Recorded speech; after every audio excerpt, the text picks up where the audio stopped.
নমস্কার, আমি অর্ধেন্দ্র চ্যাটার্জি। আজ বলবো তুলা লগ্নের কথা। ইতিমধ্যেই আমার বেশ কিছু বন্ধু বান্ধবী তারা হোয়াটসঅ্যাপে লিখে ফেলেছেন যে কি দাদা এত দেরি করছেন কেন, কি ব্যাপার, এখনও আসছেন, আমরা বসে আছি, আর অপেক্ষা করতে হবে না। মন দিয়ে আজকের এপিসোডটা শুনুন। তুলা লগ্নের জন্য আজকে যে আমি প্রেডিকশনটা করছি সেটা একটু ডিপে যাচ্ছি। সাধারণত এত ডিপে জেনারেলি যাওয়া যায় না, তাও আমি বেশ কিছু একটু ডিপে যাচ্ছি, আপনারা ভালো করে মন দিয়ে শুনুন।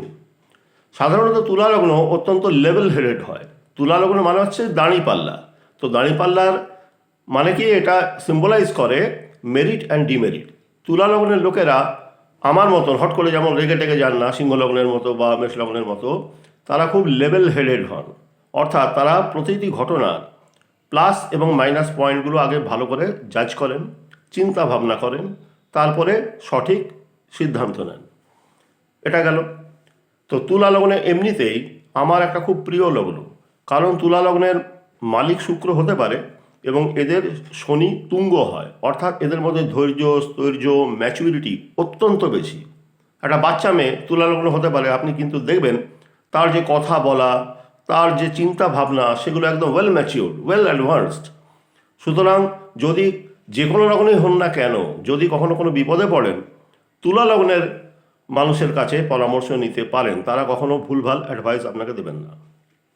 যাকে প্রথমেই বলি, যেমন আমি আগে বলেছিলাম, বৃষলগ্ন এবং তুলা লগ্ন দুটোর ক্ষেত্রেই শনি হচ্ছে রাজযোগ কারক গ্রহ, মানে অত্যন্ত শুভ ফলদাতা। গত বছর অ্যাকচুয়ালি কি হয়েছিল, শনি এখন যেখানে আছেন সেখানেই ছিলেন, কিন্তু বকরি বকরি হয়ে পুরো রেজাল্টটা তিনি দিতে পারেননি। এবছরের 19শে জানুয়ারি শনি তার নিজের স্টারে ঢুকে যাচ্ছেন। ফলে বৃষলগ্নের যেমন একটা দারুণ ইয়ার আমি আগেই বলেছি, তুলা লগ্নের জন্য কিন্তু একটা রিমার্কেবল ইয়ার হতে চলেছে, কোনো সন্দেহই নেই। প্রথমে আসি তুলা লগ্নের যেটা শনির প্রভাবটা একটু বলে দিই। শনি হচ্ছেন তুলা লগ্নের 4 নম্বর ঘর এবং 5 নম্বর ঘরের মালিক। 4 মানে হচ্ছে ল্যান্ডেড প্রপার্টি, অর্থাৎ এই বছর তুলা লগ্নের লোকেরা যদি কনস্ট্রাকশনে হাত দেন বা বাড়ি করার ব্যাপার থাকে, জায়গা জমি কেনার ব্যাপার থাকে, অবশ্যই সাকসেসফুল হবে। হ্যাঁ, একটু লেট হবে, কারণ শনি এখন যেখানে আছে সেটা হচ্ছে একটা হাউস অফ অবস্ট্রাকশন, অর্থাৎ 6 নম্বর ঘর। 6 নম্বর ঘরে শনি বসে থাকার জন্য কী হবে, একটু লেবার প্রবলেম হবে। আপনার কাজ করতে করতে মাল মেটেরিয়ালসের কিছু অভাব দেখা দেবে, ফলে একটু আটকাতে পারে, কিন্তু চিন্তা করার কোনো কারণ নেই। আপনার জায়গা জমি কেনা, বাড়ি কেনা বা কনস্ট্রাকশনের কাজ খুব ভালো হবে। আরও একটু ডিপে যদি যান, তাহলে দেখবেন আপনারা যার কাছ থেকে জমি জায়গাটা কিনছেন বা কনস্ট্রাকশনের জন্য যে রাজমিস্ত্রি লাগিয়েছেন বা লেবার লাগিয়েছেন, তাদের মধ্যে মুসলমানের সংখ্যা একটা ভালোই থাকবে। মানে শনি মানে মুসলমান, ঠিক আছে। যেখানে নতুন কেউ বাড়ি করতে যাচ্ছেন, কিনতে যাচ্ছেন জায়গা, আপনারা অবাক হয়ে যাবেন, আপনি দেখবেন সেই জমিটার ঠিক পাশেই কোনো কোনো কালী মন্দির বা একটু ফাঁকা জায়গা, একটু মানে নোংরা ফেলাবার মতন জায়গা, একটু বা অথবা কোনো সংকীর্ণ গলি যেখানে সূর্যের আলো সরাসরি ঢোকে না, বা এমন একটা জায়গা যেটা একটা পুরানো মহল্লা বা কোনো মসজিদ, এই ধরনের জিনিস অবশ্যই থাকবে। আপনারা নিজেরাই অবাক হয়ে যাবেন। যাকে তাহলে ল্যান্ডেড প্রপার্টির দিক থেকে তুলা লগ্ন এবছর অত্যন্ত ভাগ্যবান। তুলা লগ্নের যারা 3°20 থেকে 16°40 মধ্যে আছেন, যাদের লগ্নের ডিগ্রি 3°20 থেকে 16°40, একটু দেখে নেবেন আপনার নিজের চার্টে ডিগ্রিটা কত, তারা কিন্তু প্রফেশনাল দিক থেকে, আর্থিক দিক থেকে এই বছরটা খুব ভাগ্যবান। কারণ এই যে 3°20 থেকে 16°40, ওনার যে 10th হাউস, তুলা লগ্নের 10th হাউস, সেটা হচ্ছে কর্কট রাশি। এই স্টারটার নামটা ছাড়ুন, এই স্টারটার মালিক হচ্ছে শনি।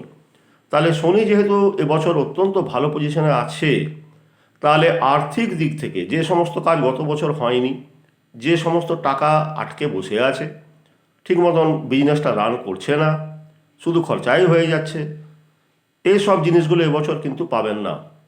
19শে জানুয়ারির পর থেকে শনি কিন্তু নিজের স্টারে ঢুকে যাচ্ছে এবং যত দিন যাবে এটা আপনার জন্য অত্যন্ত শুভ ফল দেবে। ফাইন্যান্সিয়াল, প্রফেশনাল দুটো দিক থেকেই, বিজনেসের দিকেও খুব ভালো, কোনো অসুবিধা নেই। এরপরে আসুন তুলা লগ্নের যেটা, কেউ যদি প্রেমে পড়েছে, তো প্রেমে পড়ার ব্যাপারটা গত বছরেও যদি থেকে থাকে, তো রাহু এখন তার প্রেমের ঘরটায় বসে আছে। তাহলে তুলা লগ্নে যদি কোনো ছেলে প্রেমে পড়েছে, সেটা প্রেমটা অবশ্যই ইন্টারকাস্ট, এতে কোনো সন্দেহ নেই। এমনকি কোনো অন্য নিচু কাস্ট থেকেও হতে পারে বা অন্য আলাদা স্টেট থেকে হতে পারে, কেননা রাহু অলওয়েজ ইন্টারকাস্ট অথবা ইন্টারস্টেট এই কানেকশনটা দিয়ে থাকে।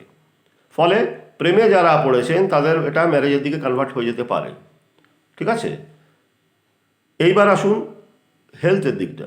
তুলা লগ্নে যাদের ডিগ্রি 16°40 থেকে 16° বলবো না, 6°40 থেকে 20°-র মধ্যে, অর্থাৎ রাহুর স্টাইলে যাদের জন্ম, তারা কিন্তু হেলথের দিক থেকে গত বছরের থেকে অনেক বেটার থাকবেন।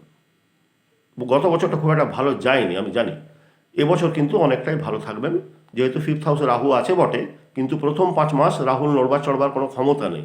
বৃহস্পতির পুরো দৃষ্টি আছে রাহুর উপরে, বৃহস্পতি মিথুনে আছে, তো ওর দৃষ্টি পুরো রাহুকে কবজা করে রেখে দিয়েছে। ফলে রাহুর নড়াচড়ার খুব একটা ক্ষমতা নেই। যারা গত বছর খুব একটা ভুগেছেন তারা এবছর অনেকটা রিলিফ পাবেন। তবে কি লোয়ার পোর্শনের বডি নিয়ে আপনাকে একটু ভুগতেই হবে, কেননা যে এটার মালিক তার নাম হচ্ছে শনি। যে lower portion of the body, হাঁটুর ব্যথা, হাঁটু অপারেশন যাদের হয়েছে, বা হাড়ের বেদনা যাদের আছে, কোমরের বেদনা যাদের আছে, মানে হাড় সংক্রান্ত, নার্ভ সংক্রান্ত যে প্রবলেমসগুলো, তার মালিক যেহেতু শনি এবং তিনি এখন 6 নম্বর ঘরে, মানে অ্যাকিউট ডিজিজের ঘরেই বসে আছেন। ফলে হেলথ নিয়ে তাদের একটু এই বেদনাটা যাচ্ছে না, হ্যাঁ, পেনফুল ব্যাপারটা কিন্তু থেকেই যাচ্ছে। এটা রিকভারি হবে না। শনির রোগ কেউ সারাতে পারে না, ও সারা জীবন আপনার সঙ্গেই থাকবে, কখনো কম কখনো বেশি। এরপরে আসুন আপনার সাংসারিক ব্যাপার। সাংসারিক ব্যাপার বলতে আমি প্রথমে যেটা বললাম যে 4th হাউস, 4th মানে হচ্ছে হাউস, ডোমেস্টিক এনভায়রনমেন্ট, আপনার ঘরে শান্তি থাকবে কি থাকবে না, এই সমস্ত ব্যাপার স্যাপার। তার মালিক যদি 6 গিয়ে হাজির হয়, তাহলে সাংসারিক দিক থেকে আপনার কিন্তু ওই খুটখাট ব্যাপারটা লেগেই থাকবে। ওটাকে আমি কেন, কেউ ওটাকে কিছু করতে পারবে না যতক্ষণ না শনি মীন রাশি ছেড়ে চলে যায়। তো এখন ওর যেতে অনেক দেরি আছে। হলো যাদের প্রাইমারি এডুকেশন, সে সমস্ত বাচ্চা, তুলা লগ্নে যারা বাচ্চা, তাদের ক্ষেত্রেও এই বছরটা পড়াশোনার দিকে কিন্তু বেশ প্রবলেমের মধ্যে পড়তে হবে, তবে তাদের নিজেদের জন্য নয়। শনি তাদের 4 নম্বর ঘরের মালিক, প্রাইমারি এডুকেশনের মালিক, কিন্তু সে 6 গিয়ে বসে আছে। 6 মানে হচ্ছে হাউস অফ অবস্টাকলস। এই যে তাদের পড়াশোনার যে বিঘ্নটা, এই বিঘ্নটা কিন্তু তাদের নিজেদের জন্য নয়, এই গভর্নমেন্টের জন্য বা গভর্নমেন্টের কোনো পলিসির জন্য। আপনি সেটা কমিশনের, নির্বাচন কমিশনের কথা বলতে পারেন, টিচারের অভাব বলতে পারেন, বা যে পলিসিতে গভর্নমেন্ট যে সমস্ত সিদ্ধান্তগুলো নিচ্ছেন সেই সিদ্ধান্তের জন্য বলতে পারেন। সেজন্যে এবছর যারা প্রাইমারি এডুকেশনের সঙ্গে রিলেটেড আছেন তাদের বারে বারে ধাক্কা খেতে হবে, পরীক্ষা পিছিয়ে যাবে, ক্যান্সেল হয়ে যাবে, নানা রকম প্রবলেম দেখা দেবে। তাহলে বিজনেস হলো, প্রফেশন হলো, ফাইন্যান্স হলো, প্রেম সংক্রান্ত ব্যাপার হলো। এবার আসুন বৈবাহিক জায়গাটায়, ম্যারেড যারা কাপল, তাদের ক্ষেত্রে কোনো অসুবিধা আমি দেখতে পাচ্ছি না। শনি 7th হাউসকে কোনো রকমভাবে ডিস্টার্ব করেনি। 7 থেকে পাওয়া যায় partner, business partner, life partner, সব কিছু। তাহলে তুলা লগ্নে যারা লাইফ পার্টনারের কথা ভাবছেন, সুতরাং যেটা আমি রিলেশনের ব্যাপারটা বলছি, খুব একটা প্রবলেম হবে না। এক্ষেত্রে আর একটু ডিপে গিয়ে আমি একটু বলতে চাই, তুলা লগ্নের 7th হাউস মানে এখানে মেষ লগ্ন বলছি না, কিন্তু আমি বলছি তুলা লগ্নের যারা জাতক জাতিকা, বিশেষ করে জাতিকা যারা লেডি, তাদের হাজব্যান্ডের একটা প্রফেশনাল চেঞ্জ কিন্তু এবছর দেখা যাচ্ছে। বুঝতে পেরেছেন? প্রফেশনাল চেঞ্জ মানে কি, হয় তারা প্রিভিয়াস প্রফেশন ছেড়ে চলে গেলেন, সেই প্রফেশনেই যদি থাকেন তাহলে তিনি সেই জায়গাটা ছেড়ে অন্য জায়গায় চলে গেলেন। তার মানে প্রফেশনে কোনো না কোনো একটা চেঞ্জ কিন্তু আমি পরিষ্কার দেখতে পাচ্ছি। যদি সরকারি চাকুরে হন তাদের ট্রান্সফার, যদি বিজনেসম্যান হন তাদের বিজনেস প্লেসের চেঞ্জ, যদিও নেচার অফ বিজনেসটা চেঞ্জ হবে না, বিজনেস প্লেসটা চেঞ্জ হয়ে যাবে। এবং যদি কোনো পার্টনারশিপ থেকে থাকে, সেই পার্টনারশিপ ব্রেকআপ করে তিনি একাই কোনো বিজনেস করতে পারেন বা অন্য কোনো পার্টনারশিপ গড়তে পারেন। সব দিক থেকেই তাদের লাভই হবে। অর্থাৎ তুলা লগ্নের যারা জাতিকা, যারা মহিলা, তাদের হাজব্যান্ডের প্রফেশনাল জায়গাটাতে এবছর কিন্তু মেজর চেঞ্জ আসতে চলেছে, এবং সেটা অবশ্যই ভালো, আপনার ফেভারে। যদি চান ল্যান্ডেড প্রপার্টি সংক্রান্ত যদি কিছু আরও বাড়াতে চান, অন্য কোনো বাড়িকে আরও 1তলা থেকে 2তলা, 2তলা থেকে 3তলা, বা কোনো নতুন জায়গা কিনতে চান, কোনো অর্চার্ড কিনতে চান, কোনো খামার বাড়ি কিনতে চান, বা কোনো একটা জায়গা কিনে সেখানে ফুলের চাষ করবেন বা ফলের চাষ করবেন জাস্ট গার্ডেনিংয়ের জন্য, সেটা করতে পারেন, কোনো অসুবিধা হবে না। এবং আশ্চর্যভাবে আমি যেটা বললাম যে প্রত্যেক ক্ষেত্রে আপনারা দেখবেন আপনাদের এগ্রিমেন্টের মাঝে কোনো না কোনোভাবে একটা মুসলিম টাচ থেকে যাবে, যেহেতু শনি মানে মুসলিম। আর জায়গাগুলো প্রত্যেকটাই হবে শহরের বাইরে, শহরতলিতে বা গ্রাম্য এলাকায়, এবং সেই জায়গাগুলো খুবই একটু মানে যেমন মনে হচ্ছে কেউ ভেস্টেড ল্যান্ডের মতন আর কি, কেউ ইউজ করে না, ফাঁকায় পড়ে আছে, টাঁড় জমি এই ধরনের আর কি। কিন্তু আপনাদের কোনো প্রবলেম হবে বলে আমার মনে হচ্ছে না। তাহলে বিয়ের ক্ষেত্রে আমি বললাম যে যারা প্রেমজ বিয়ে করতে চাইছেন তাদের জন্য কোনো অসুবিধা কিছু নেই। একটা জিনিস এক্ষেত্রে বলে রাখা একটু দরকার আছে, যেহেতু 5th হাউসে রাহু বসে আছে, প্রথম 5 মাস তো তারা ঠিক আছে, কোনো অসুবিধা নেই, বৃহস্পতির আশীর্বাদে রাহু বেশি নড়াচড়া করতে পারবে না। কিন্তু তারপরের যে 5 মাস, যেখানে বৃহস্পতি জুন থেকে অক্টোবর পর্যন্ত কর্কট রাশিতে থাকবে এবং শনির উপরে দৃষ্টি দেবে রাহুকে ছেড়ে দিয়ে, রাহু তখন আজাদ হয়ে গেল। তার মানে ও আবার ওই 4 আর 5-এর মধ্যে যত রকম গোলযোগ করার চেষ্টা করবে। তাহলে তুলা লগ্নের এই প্রেমজ বিয়ের ক্ষেত্রে, পারিবারিক ক্ষেত্রে, মানে তাদের যাকে তিনি চয়েস করেছেন তার পার্টনার হিসেবে লাইফের, বাড়ি সেটা মেনে নেবে না, এবং সেটা নিয়ে বাড়িতে একটা বেশ গোলযোগের ব্যাপার আমি দেখতে পাচ্ছি। এই প্রসঙ্গে আরেকটা জিনিস বলে রাখি, তুলা লগ্নে যদি কোনো জাতিকা হন এবং তার যদি সন্তান থেকে থাকে একাধিক, প্রথম সন্তান তার যে এল্ডেস্ট সব থেকে বড় যে সন্তান, এল্ডেস্ট সন আর ডটার, তাদের একটু হেলথের প্রবলেম দেখা দেবে, সেটা জুন থেকে অক্টোবরের মধ্যে, এবং এটা রিলেটেড উইথ লোয়ার অ্যাবডোমেন এবং ফিমেল ডিজিজ। যদি মেয়ে হয় একটু সতর্ক হয়ে যাবেন, ডাক্তারের সঙ্গে কন্ট্যাক্ট রাখবেন।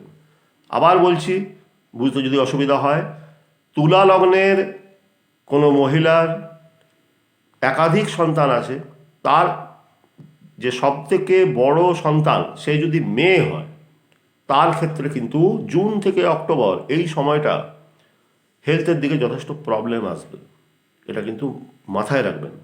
এবং বেশ কিছু পারিবারিক কিছু অশান্তি তৈরি হয়ে যাবে। যদি সেই মেয়েটির বিয়েটি হয়ে গিয়ে থাকে, শ্বশুর বাড়িতে কিছু প্রবলেম তৈরি হবে।